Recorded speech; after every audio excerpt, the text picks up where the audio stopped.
Bueno, gracias por avisar.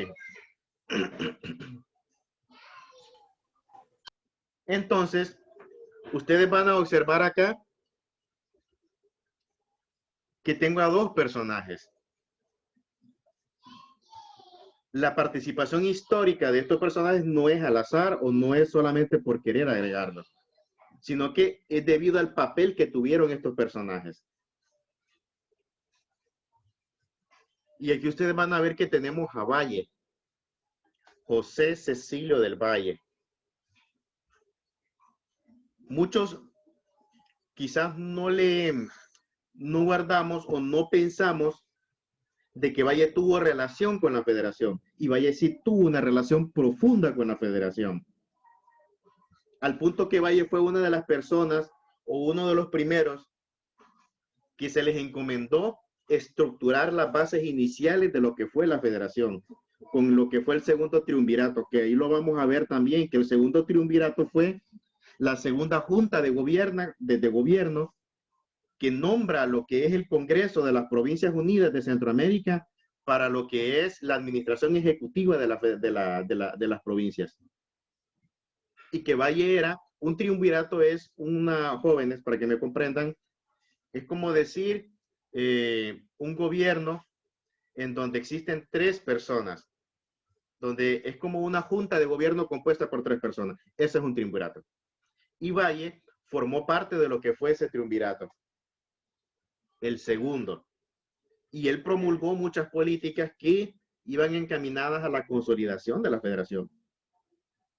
A pesar, imagínense cómo son las cosas.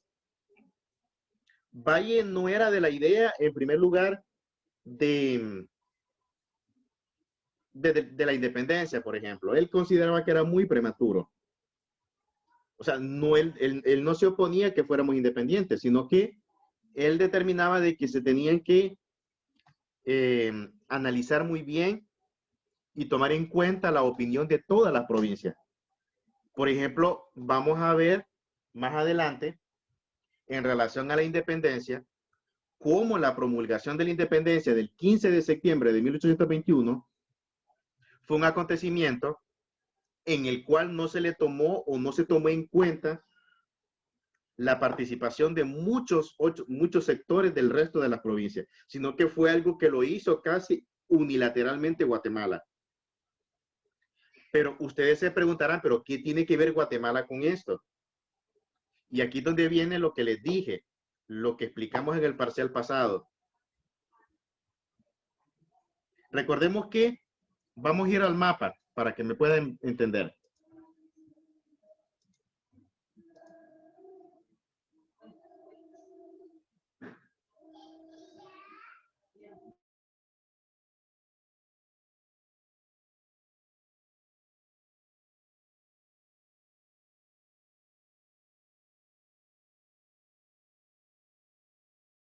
Profe,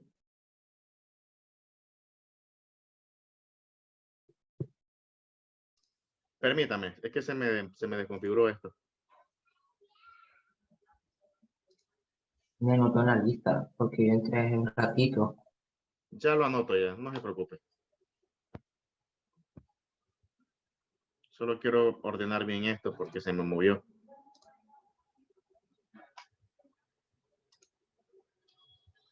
Vamos a ver, ¿cuál es su nombre? ¿Cuál es su nombre? ¿Joven? Daniel es profe. Daniel, vamos a ver, ahorita lo anoto, Daniel. Ya está anotado ya. ¿Quién más? Ahorita que tengo la lista, ¿quién más faltó? Ve, ¿quién más ingresó? Perdón. ¿Quién más? Yo, profe. Cristian. Vamos a ver, Cristian. Ahorita lo anoto, Cristian. Vamos a ver, ¿quién más? Yo también, profe. ¿Su nombre? Ángel Estrada. Ángel Estrada. Ok, ya está anotado, Ángel. ¿Quién más ingresó para anotarlo?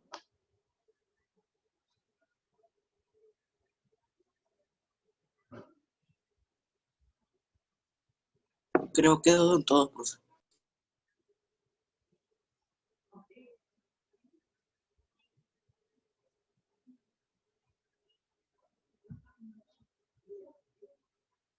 Muy bien. Vamos a lo que les iba a explicarles. ¿Pueden ver el mapa, jóvenes?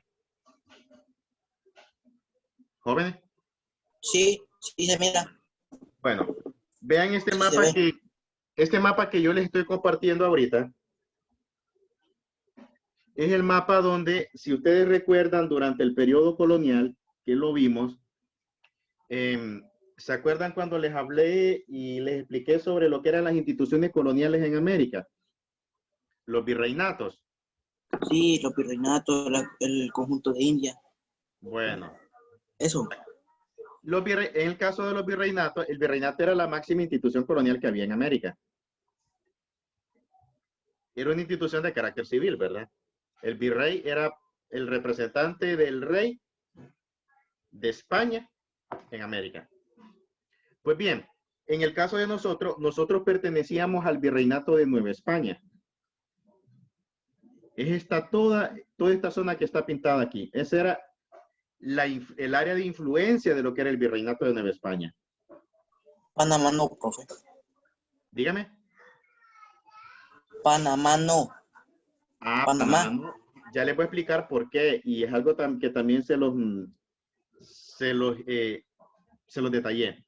Panamá no formaba parte del virreinato de Nueva España porque Panamá era una porción que, o sea, formaba parte de otro virreinato. La Gran Colombia. El de la Gran Colombia, exactamente.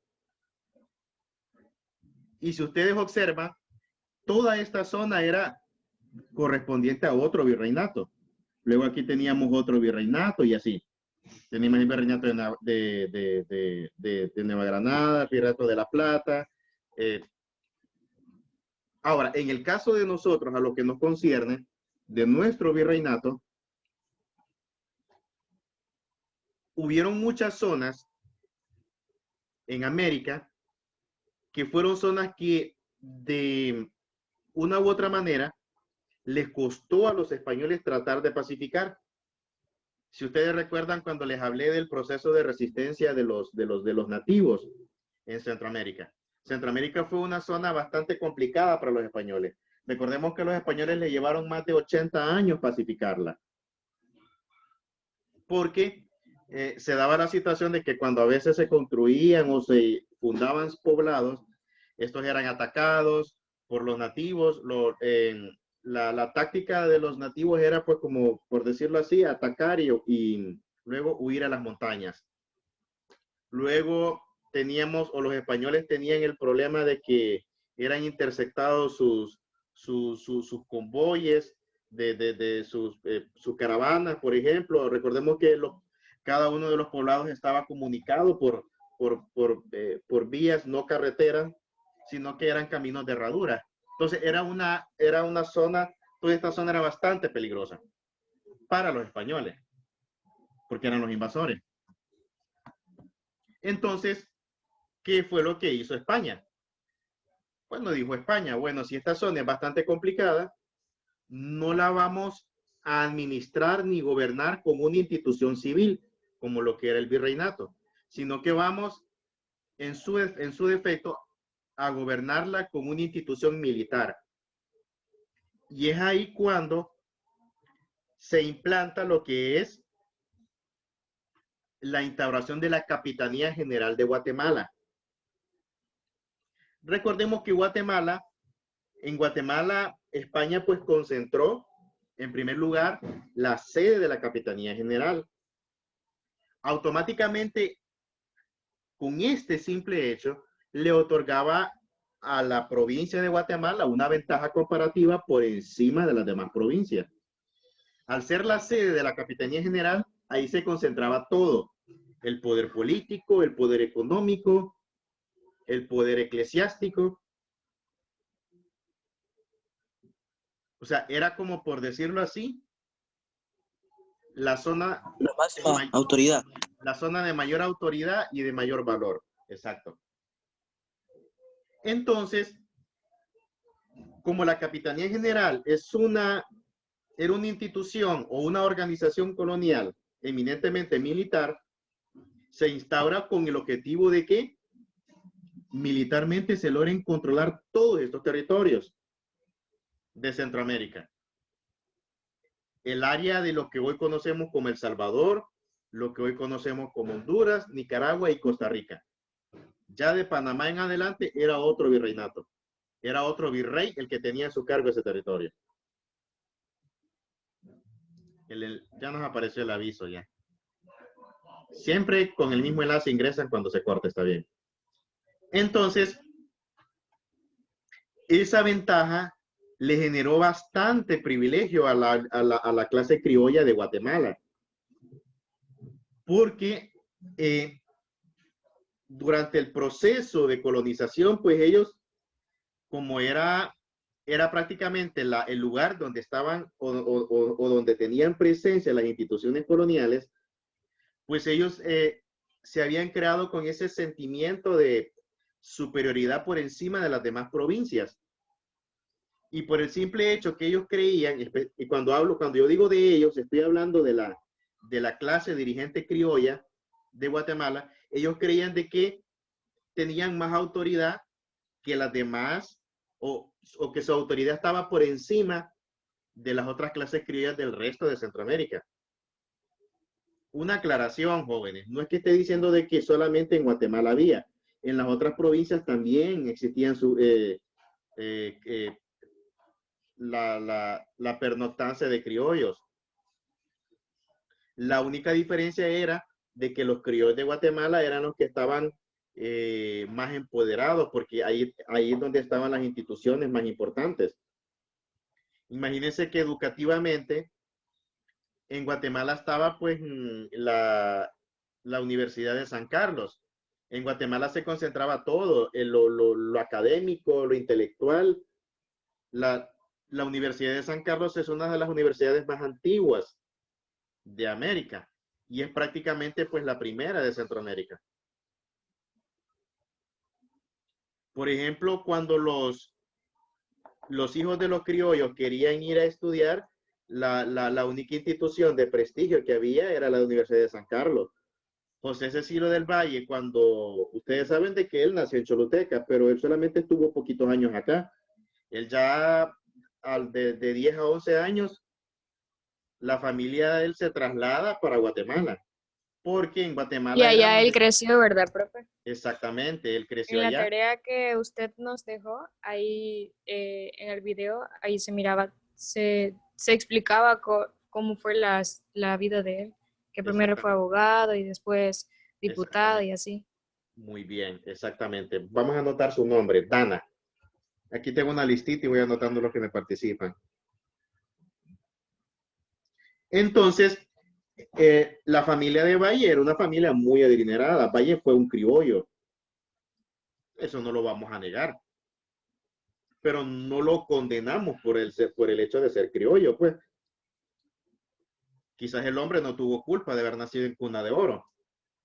Entonces, debido a que Guatemala era como el epicentro económico, político y cultural, entonces las familias mandaban a sus hijos a estudiar a esas universidades. Los intelectuales se preparaban ahí en Guatemala.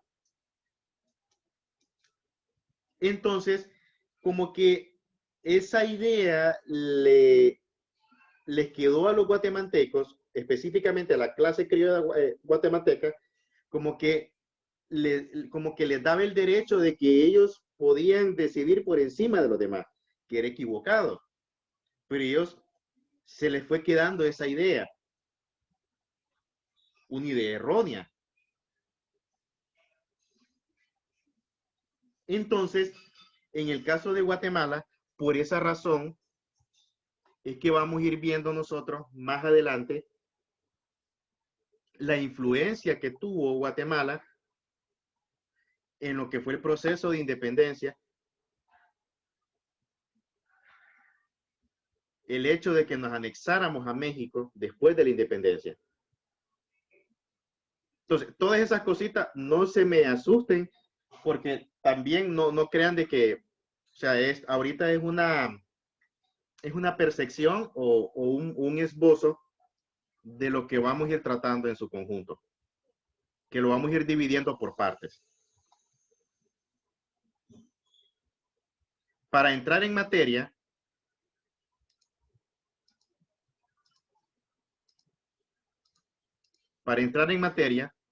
antes de analizar en primer lugar, de lo que fue el proceso de independencia, porque cuando vayamos empezando a hablar de la federación, tenemos que hablar antes de la independencia de Centroamérica. Tenemos que hablar de la independencia o de cómo nos anexamos al Imperio Mexicano y cómo nos separamos de México. Como ustedes sabrán, nosotros durante unos meses formamos parte de México. Por ejemplo, José Cecilio del Valle, cuando se celebran las primeras elecciones para elegir el presidente de la República Federal, ustedes sabían de que los candidatos eran José Cecilio del Valle y Manuel José Arce. José Cecilio del Valle, pues, era por representante, pues, o iba por parte de la provincia de Honduras, y Manuel José Arce por parte de El Salvador. Y fíjense de que Valle gana las elecciones con el 70% de los votos. Y Manuel José Arce pierde las elecciones. Y ustedes saben qué pasó. El Congreso de las Provincias Unidas dijo, el presidente es Manuel Arce. El presidente no es Valle. A ese se le conoce como el primer fraude en la historia de Centroamérica. Fue verdad que hubieron guerras también. Sí, más adelante, como nos lo dice Dana, hubo un tiempo que Centroamérica vivió sumergida en lo que fue su mayor guerra civil, fue una guerra sangrienta. Y vamos a analizar la razón por la que se dio esa guerra civil. Solamente les voy a dar una pauta y quién tuvo que ver. Este personaje que les estoy mencionando, que lo colocaron como presidente, más adelante, años después, él se instaura como dictador y él comienza a derrocar los gobiernos de Centroamérica, especialmente de Honduras y de El Salvador. Para que me puedan entender, recordemos que una federación es un conjunto o sea, es la unión de varios países que tienen su propio gobierno, su propio congreso, pero que están agrupados bajo un solo esquema federal. Es como igualito al sistema federativo de los Estados Unidos. Ustedes se han fijado que en los Estados Unidos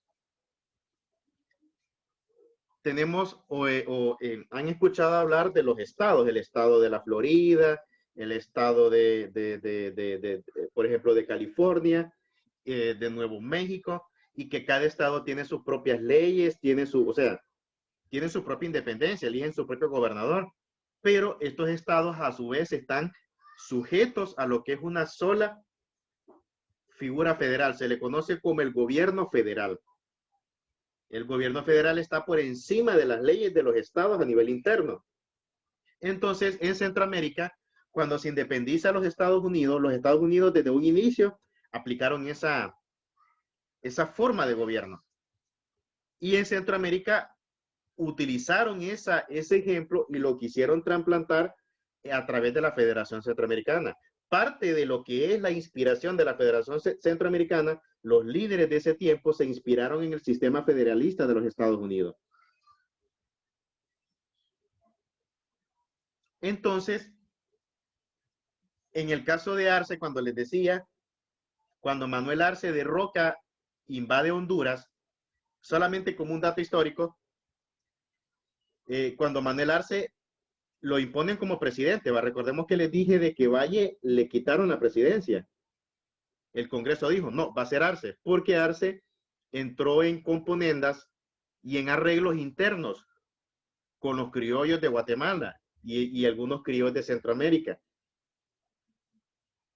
Entonces, traicionan a José Cecilio del Valle.